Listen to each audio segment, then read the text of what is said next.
শীতকালীন সমস্ত শাক পাতার মধ্যে আমার পছন্দের একটি শাক হলো এই ছোলা শাক। হ্যালো সবাইকে, কেমন আছেন সবাই? আজকে আমার মা আপনাদের দেখাবে একদম নিরামিষ পদ্ধতিতে কিভাবে ছোলা শাকের ঘন্ট তৈরি করবেন। খুব অল্প সময়ের মধ্যে এটি তৈরি হয়ে যায়, খেতেও কিন্তু এটা খুব ভালো লাগে। তাহলে চলুন আর বেশি বকবক করবো না, এবার আপনাদের রেসিপিটা দেখাবো। আজকে আমার দাদা সকালবেলা বাজার থেকে নিয়ে এসেছিল বেশ অনেকটা ছোলা শাক, সেটাকেই আমার মা একদম সুন্দর করে বেছে নিয়েছে। এই শাকটা বাছতে কিন্তু অনেকটা সময় লাগে, আর এখানে শাকের পরিমাণটাও বেশ খানিকটা ছিল। ভিডিওতে চোখের নিমেষে বাছাটা হয়ে গেলেও কিন্তু রিয়েলিটিতে ততটা লাগেনি। 15 থেকে 20 মিনিট মতো লেগেছিল এই শাকটা পরিষ্কার করতে। তো যাই হোক, শাকগুলো বাছা হয়ে গেলে এইভাবে ধুয়ে একদম খুব ভালো করে কুচিয়ে নিতে হবে। সম্পূর্ণ কোচানো হয়ে গেলে কড়াইতে পরিমাণ মতো তেল দিয়ে দিতে হবে। গরম হয়ে গেলে তার মধ্যে ছোট ছোট করে কেটে রাখা আলুগুলো দিয়ে দিতে হবে। তারপর একটু নাড়াচাড়া দিয়ে ঢাকা দিতে হবে। আর হ্যাঁ, আলুতে অবশ্যই নুন হলুদ মাখানো ছিল। তারপর আলুগুলো ঢাকনা সরিয়ে দেখবেন ভাজা হয়ে গেছে। এরপর তার মধ্যে তেজপাতা, একটুখানি শুকনো লঙ্কা, পরিমাণ মতো জিরে আর বেশ খানিকটা আপনাদের পরিমাণ অনুযায়ী কাঁচা লঙ্কা দেবেন। কাঁচা লঙ্কাটা অবশ্যই চিড়ে দেবেন। তারপর একটু নাড়িয়ে চাড়িয়ে তার মধ্যে শাকটা দিয়ে দেবেন। এরপর তার মধ্যে পরিমাণ মতো হলুদ, নুন আর চিনি দিয়ে খুব ভালো করে নাড়িয়ে চাড়িয়ে নেবেন। তারপর সামান্য একটু জল দিয়ে একদম 5 থেকে 6 মিনিটের জন্য ঢাকা দিয়ে রাখবেন।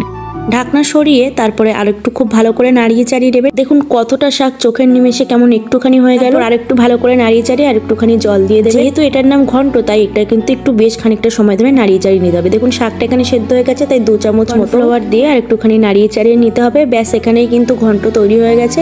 এবার এক এক করে তুলে নিতে হবে।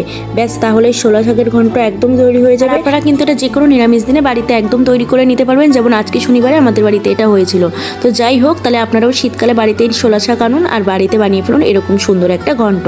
আর রেসিপিটি যদি ভালো লেগে থাকে অবশ্যই আমাদের চ্যানেলটাকে সাবস্ক্রাইব করবেন। ফেসবুক থেকে দেখলে অবশ্যই পেজটাকে ফলো করে দেবেন। আজ তাহলে আসি, ধন্যবাদ।